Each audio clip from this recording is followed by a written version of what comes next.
क्या वाकई America straight of Hormuz की दोनों साइड से नाकाबंदी करने में कामयाब हो रहा है, और क्या सच में ही अमेरिका ने स्ट्रेट ऑफ हॉर्मुज़ की दोनों साइड की नाकाबंदी कर दिया है?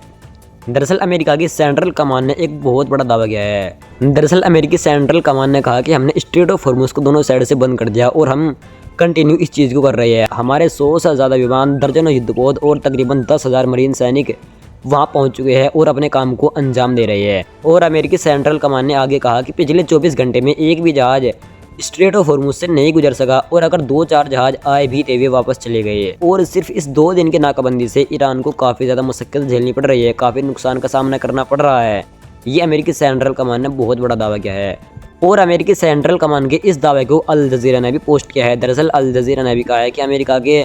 दर्जनों युद्धपोत, सैकड़ों विमान और 10,000 से ज़्यादा मरीन सैनिकों ने स्ट्रेट ऑफ हॉर्मुज़ की नाकाबंदी कर ली है और वे इस मिशन को अंजाम दे रहे हैं। फिलहाल हो सकता है अमेरिका ने स्ट्रेट ऑफ हॉर्मुज़ की दोनों साइड से नाकाबंदी कर ली हो, लेकिन अभी तक इसके रिप्लाई में ईरान की तरफ से कोई रिस्पॉन्स सामने नहीं आया। वहीं एक तरफ अमेरिका ने स्ट्रेट ऑफ हॉर्मुज़ की दोनों साइड से नाकाबंदी कर ली है, वहीं दूसरी तरफ डोनाल्ड ट्रंप ये भी कह रही है कि अगले 2 दिन के अंदर अंदर पाकिस्तान के अंदर हमारे और ईरान के साथ बातचीत हो सकती है। दरअसल ट्रंप ने द पोस्ट को कहा कि अगले 2 दिन के अंदर अंदर हमारी और ईरान के बीच पाकिस्तान के अंदर बातचीत शुरू हो सकती है, इसलिए तुम वहीं रहना। और हम ये क्यों कर रही है? हम ये सिर्फ इसलिए कर रही है क्योंकि पाकिस्तान के चीफ आसिफ मुनीर बहुत अच्छा काम कर रहे हैं, वे बहुत शानदार है। यानी कि एक तरफ तो अमेरिका दावा कर रहा है कि हमने स्ट्रेट ऑफ हॉर्मुज़ को दोनों साइड से बंद कर दिया, वहीं ट्रंप कह रही है कि अगले 2 दिन के अंदर अंदर पाकिस्तान के अंदर हमारी और ईरान के बीच बातचीत शुरू हो सकती है। वहीं इजरायली सैटेलाइट्स गाजा के अंदर, वेस्ट बैंक के अंदर क्या हरकतें कर रहे हैं उनको देखो। दरअसल ये जो आपको स्क्रीन पर इंसान नज़र आ रहा है ना, ये इजरायल ही का सैटेलाइट है, और ये वेस्ट बैंक के अंदर बहुत बुरी बुरी हरकतें कर रहा था। इसने वेस्ट बैंक की एक औरत के साथ बहुत बुरी बुरी हरकतें की, उसको चिढ़ा रहा था, बंदर की तरह उसके सामने कर रहा था। और इसका ये फुटेज, ये वीडियो इतना वायरल हुआ कि इटली की एक मैगजीन है एल एस्प्रेसो,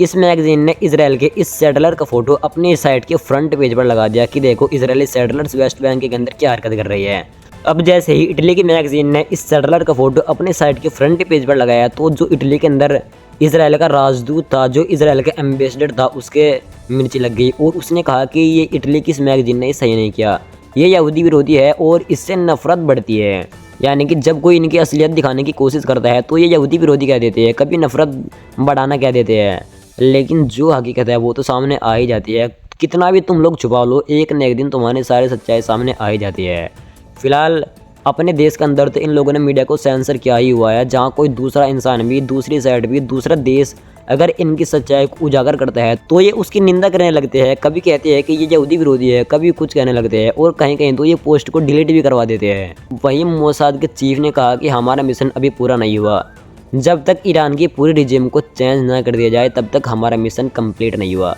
वैसे तो कहने को मोसाद पूरी दुनिया में अपने आप को बहुत बड़ी खुफिया एजेंसी कहती है, लेकिन इस जंग के दौरान इनकी सच्चाई सामने आ गई है। देखिए इन लोगों ने अब तक ईरान के अंदर जितने भी नेता मारे हैं, जितने भी लीडर्स मारे हैं, वे ऐसे नहीं है कि वे सुरंगों में थे या कोई ऐसी वैसी जगह थी जहाँ से कोई पता ना लगा सके, कोई अपने ताई के घर, कोई अपने चाचा के घर, कोई अपने फूफा के घर, यानी कि वे ऐसी जगह पर थे जहाँ पर एक आम इंसान भी पता लगा सकता है कि कौन कहाँ है। और इजराइल उन नेताओं को उनके घर पर मारने के बाद कहता है कि हमारी खुफिया एजेंसी ऐसी है, हमारी खुफिया एजेंसी वैसी है,